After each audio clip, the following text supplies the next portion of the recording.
علیکم ویورز، کیسے ہیں آپ سب؟ Welcome to Urdu best novel تو رنگ دے ریٹن بائی فاطمہ کے ایپیسوڈ نمبر 5 سٹارٹ کرتے ہیں۔ دروازے پر مسلسل ہوتی دستک سے اس کی آنکھ کھلی تھی۔ جسم بری طرح اکڑا ہوا تھا۔ وہ ڈریسنگ ٹیبل کے ساتھ ہی آڑی ترچھی لیٹی ہوئی تھی۔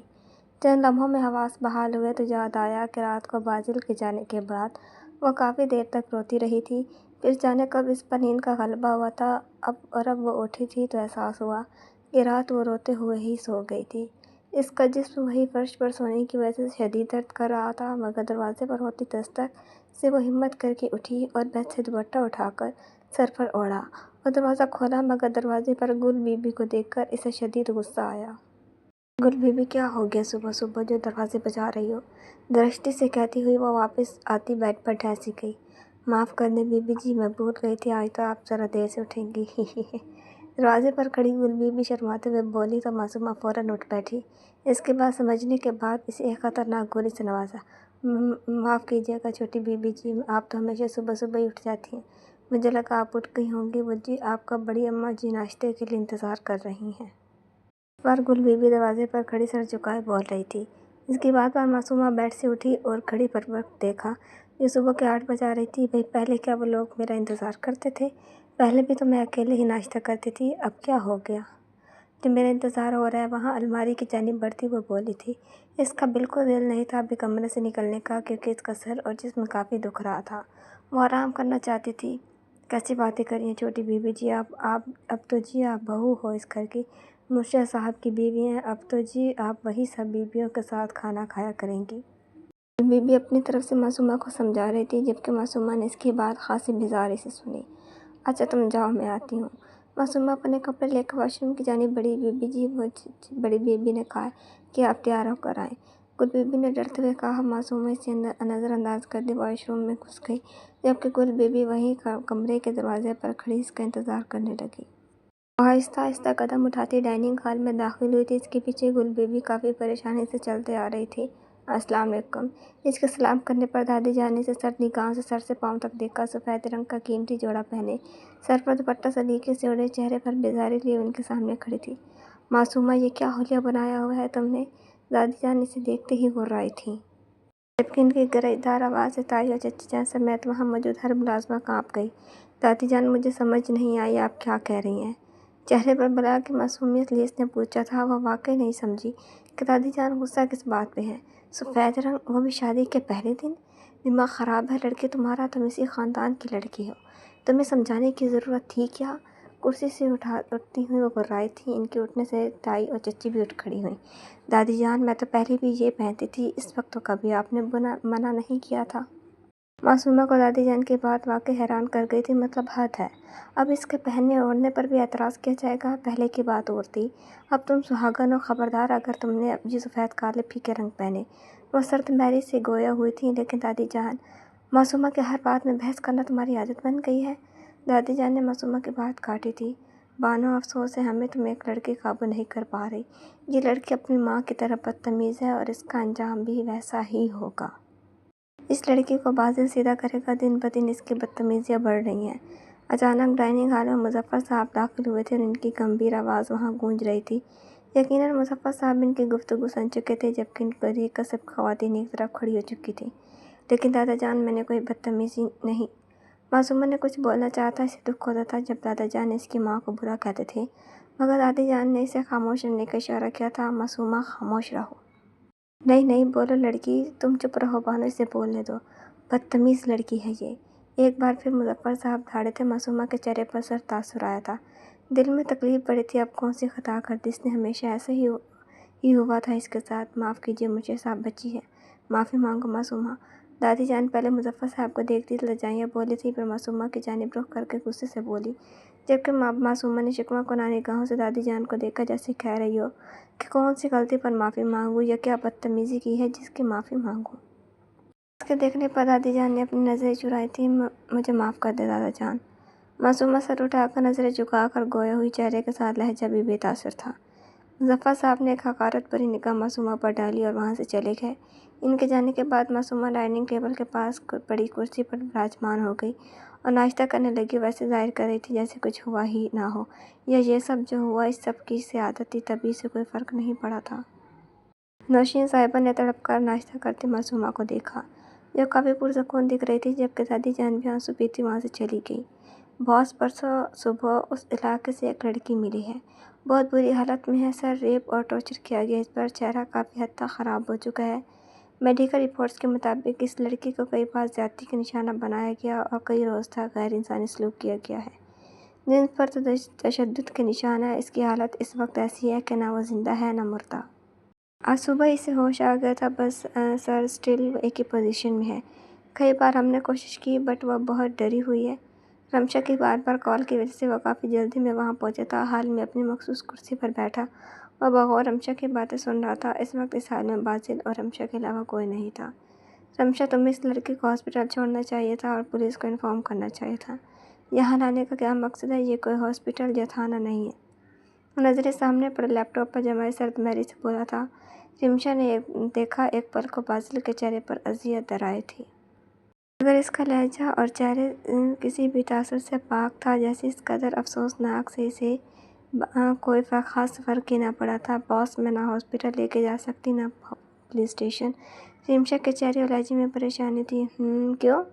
बॉस, तशवीशनाक बात यह है कि मैंने पता किया है कि 2 दिन से लड़की हॉस्पिटल में ज़ेर इलाज थी। परसों रात ये हॉस्पिटल से गायब हो गई थी। हॉस्पिटल अमले से मालूम हुआ कि इस लड़की को ज़्यादती के बाद हॉस्पिटल के करीब सड़क से लाया गया था, इलाज हो रहा था, लेकिन इसके बाद गायब हो गई। रमशा ने हाथ में थामी हॉस्पिटल रिकॉर्ड्स की फ़ाइल बाजिल की जानिब बढ़ाई तो बाजिल इसके हाथ से फ़ाइल लेकर देखने लगा। इसका मतलब किसी ने इस लड़की को हॉस्पिटल से गायब करवाया, फिर से तशद्दुद और ज़्यादती का निशाना बनाया और नीम मुर्दा हालत में छोड़ दिया। वो लोग ये समझ रहे हैं कि ये मर चुकी है। रमशा का बोलने से पहले बाजिल पुरसर अंदाज में बोलने लगा तो रमशा ने बस बात सर मिलाया। Yes sir. बाजिल ने इस लड़की की आज की रिपोर्ट्स पर नज़रें जमाए हुंकार भरा। पुलिस में रिपोर्ट करवाए और इस लड़के के घर वाले? बाजिल ने जेब से अपना मोबाइल निकालते हुए रमशा से पूछा। यस बॉस, कल मैंने और हम्माद ने हॉस्पिटल में ही पुलिस को इन्फॉर्म किया था, बट सर मुझे कुछ गड़बड़ लगी। सर, इसकी जान को ख़तरा है, इसलिए मैं और हम्माद इसे यहाँ ले आए। मैं इसे ट्रीटमेंट दे रही हूँ सर, और इसके घर वालों का पता क्या है, आम से लोग हैं। मैंने कॉल करके बताया, बट सर, रमशा के चेहरे पर अज़ियत दराई थी। इसने बात अधूरी छोड़ दी और बाजिल को देखा, जो अब इसे ही देख रहा था। इसके घर वालों ने इनकार कर दिया होगा इस लड़की को पहचानने से भी। रमशा के बोलने से पहले बाजिल बोला था। रमशा इसकी गर्दन की तनी हुई रगें देखकर एकदम पीछे हुई थी। जी बॉस, बमुश्किल रमशा की आवाज़ हलक से निकल सकी। बॉस, आप एक बार मिलेंगे इससे? बाजिल की सुर्ख आंखों को देखते हुए बोली थी। नहीं रमशा, अभी कुछ दिन इससे कोई सवाल मत करना, नॉर्मल होने दो कुछ इसे, फिर देखते हैं इस मामले को। बाजिल मोबाइल जेब में रखता एक बार फिर लैपटॉप की जानिब मुतवज्जो हो चुका था। Yes boss. बाजिल को काम में मसरूफ़ देखकर वो इस कमरे की जानिब बढ़ी जहाँ वो लड़की थी। आज इनकी शादी को 1 हफ्ते से ज़्यादा हो गया था, मगर बाजिल घर नहीं आया था। सबसे ज़्यादा हैरत मासूमा को इस बात से हो रही थी कि किसी ने भी इससे बाजिल के बारे में नहीं पूछा था, बल्कि 1 हफ्ते से बाजिल घर नहीं आया था। इस बात से किसी को कोई फ़र्क भी नहीं पड़ रहा था। वो ना चाहते हुए भी बाजिल को सोचने लगती थी। पप्पू जान के समझाने के बावजूद ज़्यादातर अपने कमरे में रहती थी। बाजिल के कमरे में सिर्फ रात को जाती थी, वो भी इस मजबूरी में कि दादी जान इस पर नज़र रखती थी, बार बार टोकना रोकना। वो 1 हफ्ते में ही काफ़ी तंग आ गई थी। खाना सबके साथ खाना, घर के मामलात में दिलचस्पी लेने के लिए इसे मजबूर किया जाने लगा। वो इतनी भी बदतमीज़ या खुदसर नहीं थी जितने से ज़ाहिर किया जाता। कायम भी 1 हफ्ते से मुल्क से बाहर गया हुआ था। मासूमा को शिद्दत से इसकी याद आती थी। इसकी गैर मौजूदगी की वजह से दादा जान काफ़ी बार मासूमा को डांट चुके थे। कुछ दिन में इसकी क्लासेस स्टार्ट हो रही थी और इसे एक डर था कि अगर कायम ना आया तो दादा जान ज़रूर इस पर फिर से पाबंदी लगाएंगे। हम पर तो हर बात पर पाबंदी आयद है, ये रंग नहीं पहनना, वो कपड़े नहीं पहनने, ऊंचे आवाज़ से मत बोलो, इतना ज़ोर से क्यों हंस रही हो, 10 बजे से पहले सो जाओ, 5 बजे से पहले उठ जाओ, बाहर नहीं जाना, टीवी नहीं देखना, मोबाइल नहीं रखना। हम पर इतनी पाबंदियाँ, मगर पोता 1 हफ्ते से आवारा गर्दी पर है, लेकिन किसी को कोई परवाह ही नहीं है। वो जहाँ मर्जी जाए, जो मर्जी करे, इसे कोई नहीं टोकता। पर बैठे खुद से हम कलाम थी जब दरवाजे पर दस्तक हुई। मासूमा, बेटा क्या मैं अंदर आ जाऊँ? पापा जान की आवाज़ उभरी तो इसने उठकर दरवाज़ा खोला। मासूमा, बच्चे, अब बाजिल का कमरा ही तुम्हारा कमरा है, मैंने कहा भी था वहाँ रहा करो। मासूमा के कमरे की लाइट ऑन देख कर आए चलाते ही शुरू हो गई। पप्पू जान हर बात पर पाबंदी क्यों लगाई जा रही है मुझ पे? अब क्या मैं अपने कमरे में भी नहीं रह सकती? इस पे भी दादा जान की शान में गुस्ताखी हो गई। साहिबा बेड पर बैठी तो मासूमा ने इनकी गोद में अपना सर रख दिया और इनके हाथ पर अपने हाथ सर पर रखे। मासूमा प्लीज़ पप्पा जान, वो झंझलाई हुए अंदाज में बोली थी। मासूमा हम मौका देते हैं तो लोग बातें करते हैं ना, तुम किसी को शिकायत का मौका ही ना दो। वो इसके बालों में उंगली चलाते हुए गोए हुए। रहने दे पप्पा जान, आप कुछ भी कर लो, दुनिया कभी खुश नहीं होती है, इसीलिए मैं बेकार कोशिश करती ही नहीं हूँ। इनकी बात से सख्त इख्तलाफ हुआ था। वो अपना नज़रिया बड़े आराम से इनके गोश गुजार कर रही थी, जिस पर नौशीन साहिबा ने अपना माथा पीट लिया। मासूमा बेटा, इसलिए तो अब्बा जान हर वक्त तुमसे खफा रहते हैं, तुम खातिर में ही किसी को नहीं लाती।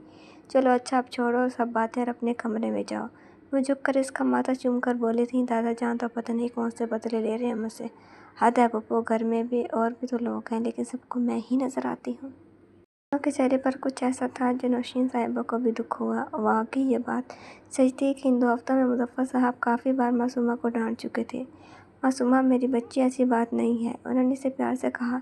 ऐसी ही बात है पप्पू जान, भैया नहीं है ना इसीलिए। दादा जान का बस चले तो ये भी कह दें कि लड़की तुम इतनी सांसें क्यों ले रही हो, कम कम सांस लो। आखिरी बात इसने दादा जान के अंदाज में कही थी और हंस पड़ी थी, लेकिन इसकी आंखों की नमी नौशीन साहिबा अच्छे से देख चुकी थी। वो ऐसी ही तो थी, पता नहीं क्यों मुज़फ़्फ़र साहब किस बच्चे पर हर वक्त गुस्सा रहता था। नौशीन साहिबा भी समझ नहीं पा रही थी। अच्छा तुम बस अपनी तरफ से कोशिश किया करो अपने दादा जान को खुश रखने की, बाकी अल्लाह पर छोड़ दो, वो बेहतर करने वाला है। चलो अब जाओ अपने कमरे में, वो इसे प्यार से समझा रही थी। आज नहीं पप्पा जान प्लीज़, मासूमा बेटा प्लीज़ समझो, फिर पता है ना बात तुम्हारी माँ तक जाती है। प्लीज़ बेटा, बाजिल को कोई शिकायत का मौका मत देना। इसका चेहरा हाथों में भरे हुए इसकी आंखों में देखती बोल रही थी। वो आए तो सही पप्पा जान, वैसे दादा जान का इंसाफ देखे, मेरी तो हर बात पर पाबंदी आयद की हुई है। उन्होंने इनका पोता 2 हफ्तों से घर नहीं आया, लेकिन दादा जान बिल्कुल रिलैक्स हैं। मासूमा थोड़ा मुस्कुरा कर बोली थी, क्यों मेरी बेटी को याद आ रही है शोहर की? नौशीन साहिबा शरारत से बोली थी, ओह प्लीज़, मैं और इसे याद करूँगी। वो चेहरे पर बेजारियत लाए बोली, मासूमा शोहर है वो तुम्हारा, किस अंदाज में बात कर रही हो इसके बारे में? शोहर से एहतराम से बात करते हैं। इस पर उन्होंने डांटा तो इससे कि सॉरी, अब एहतराम से बात करूँगी। और फिर वो दोनों उठ खड़ी हुईं।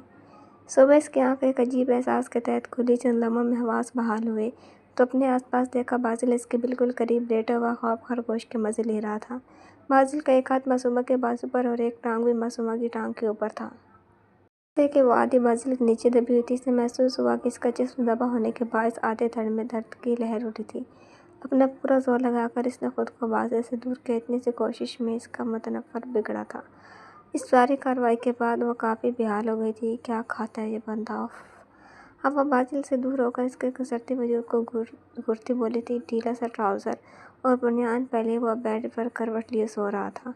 माथे पर बुरे बाल बिखरे हुए थे। मासूमा ने गौर किया तो इसे दराक हुआ कि बाजिल की दाढ़ी मूंछों के मुकाबले में हल्की हल्की है। बाजिल के बालों का रंग भूरा था, जिस पर काफ़ी जचर था। बुनियान से इसका सेहतमंद जिस्म नुमायां हो रहा था। अब मासूमा की नज़र इसके चौड़े सीने पर पड़ी। बेसाख्ता इसने अपनी निगाहों का ज़ाविया बदल लिया। बिलाशबा एक भरपूर वजीह मर्द था जिसकी ख्वाहिश हर लड़की करती है, मगर मासूमा मजबूत सोच और इरादे रखने वाली लड़की थी। इसे बाजिल की ज़ाहिरी खूबसूरती से ज़्यादा इसका किरदार बाजिल के करीब कर सकता था। ये आया कब है? रात को तो मैं अकेली सोई थी। आज याद आ ही गई घर की। मशकूक आदमी, ऊंची आवाज़ में बड़बड़ाती वो बेड से उतर गई थी। गुड मॉर्निंग जाना। अभी वो मुड़ी ही थी कि बाजिल की बोझिल आवाज़ पर इसके कदम रुक गए। इसका मतलब वो जागा हुआ था। ये सोच आते ही मासूमा के दिल ने ज़ोर से धड़कना शुरू कर दिया। यार इट्स ओके, मैं तुम्हारा शौहर हूँ, तुम जी भर के मुझे देख सकती हो, इसमें शर्मिंदा होने वाली कोई बात नहीं है। मासूमा के चेहरे पर सुर्खी और इसकी यकदम झुकी आंखों को देखकर मुस्कुराते हुए गोया हुआ, जब मैं तुम्हें जी भर के देख सकता हूँ, किस कर सकता हूँ, बल्कि कुछ भी कर सकता हूँ, तो यार तुम बीवी हो मेरी, पूरा हक है तुम्हारा। इतनी दूर क्यों खड़ी, जहाँ पास आओ, जैसे मर्जी देखो, मुझे कोई मसला नहीं होगा। मासूमा के चेहरे पर हया के रंग देखकर वह खासा महफूज हो रहा था। आंखों में शरारत लिए वो संजीदगी से गोया हुआ था। आप कब आए? बासिल के मायने खेज बातें और शरारत भरी आंखें नज़रअंदाज की वो मुश्किल बोले थे। रात को आया था, तुम काफ़ी सुकून से सो रही थी, इसलिए जगाया नहीं। वो बेड से उतरकर इसकी जानिब कदम बढ़ाने लगा, जबकि मासूमा बेसाख्ता अपने कदम पीछे बढ़ाने लगी। پہلے کہ وہ مزید دور ہوتی باسل نے اسے بازو سے تھام کر قریب کیا اور اس کی کمر کے گرد اپنے بازو حمائل کر لیے۔ کیسی ہو؟ اس کے چہرے کو والہانہ انداز میں تکتے ہوئے وہ گویا ہوا۔ ٹھیک۔ میرا حال نہیں پوچھو گی؟ اس کے لبوں کو دیکھتے ہوئے باسل نے جذبات سے چور لہجے میں کہا، جبکہ معصومہ کا اس کی بولتی آنکھوں میں دیکھنا محال ہو رہا تھا، اسی لیے خاموش رہی جبکہ آنکھیں ہنوز جھکی ہوئی تھیں۔ نہیں جانتی تھی کہ وہ مزاحمت کیوں نہیں کر پا رہی، اتنی آرام سے کیوں باسل کے اتنے قریب کھڑی تھی۔ کوئی تو بات ہے تم میں۔ اب باسل کی نگاہیں اس کے لبوں سے ہوتی ہوئی گردن کے بڑے نشان پر گئیں۔ یقیناً یہ وہی نشان تھا جس نے خود معصومہ کو دیا تھا، اور پھر اس کی نگاہیں اس کی گردن کے خم پر ان تلوں پر گئیں، اور بس یہیں باسل خود بس اختیار کھو بیٹھا اور اس کے اوپر جھکا۔ مگر معصومہ اس کی آنکھوں کی طرف بڑھ کر فوراً بولی تھی، باسل کو باز رکھنے کی اپنی سی کوشش کی تھی۔ کیا مطلب؟ مگر باسل اس کی بات مکمل طور پر نظر انداز کر کے پہلے اس کی گردن پر جھکا اور ان تلوں کو اپنے لبوں سے چھو لیا، پھر اس نشان پر، اور اسی طرح وہ معصومہ کے لبوں پر جھکا تھا۔ اس سے پہلے کہ وہ اپنے ہوش کھو بیٹھتا، دروازے پر دستک ہوئی تھی۔ باسل یکدم ہوش میں آیا تھا اور اپنے بازو میں لرزتی معصومہ کے وجود پر سے اپنی گرفت ڈھیلی کی۔ کون ہے؟ دروازے کو گھورتے وہ دھاڑا تھا کہ اس کی دھاڑ سن کر معصومہ سمیت باہر کھڑی باسل کی وفادار ملازمہ نوری بھی کانپ گئی۔ صاحب، جی میں نوری۔ نوری باسل کے ڈر سے بمشکل الفاظ منہ سے ادا کر پا رہی تھی۔ کیا مسئلہ ہے؟ وہ ایک بار پھر دھاڑا تھا۔ معصومہ کو اب کی اپنی جگہ سے ہلنے کی ہمت بھی نہیں ہو رہی تھی۔ وہ جوں کی توں وہیں باسل کے سامنے کھڑی تھی۔ مجھے صاحب، بڑے صاحب نے یاد کیا ہے، آ جاؤ۔ ابھی نوری اپنی بات مکمل بھی نہیں کر پائی تھی کہ باسل پھر غررایا تھا۔ معصومہ نے اپنی جھکی پلکیں اٹھا کر دیکھا۔ باسل کا چہرہ بالکل صاف تھا، اس کی آنکھوں میں کچھ دیر پہلے والی شوخی کی جگہ اب سرخی تھی۔ جاری ہے۔ پڑھ کر اپنی رائے کا اظہار ضرور کیا کریں۔ تو ویورز، کیسی لگی آپ کا ایپیسوڈ؟ کمنٹ باکس میں ضرور بتائیے گا۔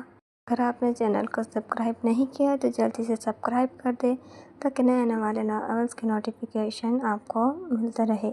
انشاءاللہ جلد ملاقات ہوگی نیکسٹ ایپیسوڈ کے ساتھ۔ اپنا خیال رکھیے گا۔ اللہ حافظ۔